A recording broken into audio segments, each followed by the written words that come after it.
şaşılacak işler. İlen Afrika'nın kırlarında var nice karşılama şaşılacak işleri. Onların birisi kara kuş. Hangisinin tüyleri sarı hem burnusu kırmızı şıralı. Bu kuşun en iyi kafaları nosorog. İyi bakarsınız, hesap alıcınız geçiyor nosorogların arkalarında oturur bu tüylü kafadarlar. Nosoroglar kayıl böyle dostlara. Zira kara kuşlar onlara yardım ederler. Yerler nosorogun arkasında uçuşan sinekleri, iğneleri.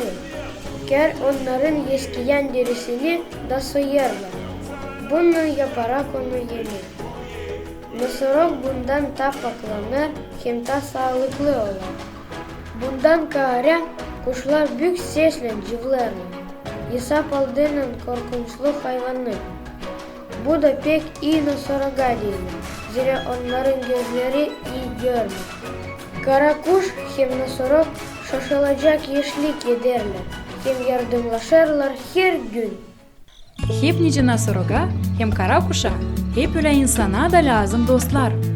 Allah bilir, hani kafadarsız bize olacağı da ağır hem zor. Onlarsız duyacağız kendimizi yalnız. Kafadarlar yardımlaşırlar, her türlü. Seslerler birbirinin acılarını, bile oynarlar, işlerler, paylaşırlar varlığından.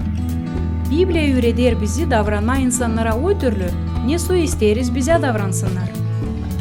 Nice sen düşünersin, niçin Allah ister hani biz birbirimizle dostlaşalım? Bilir misin ne der bu işin Allah?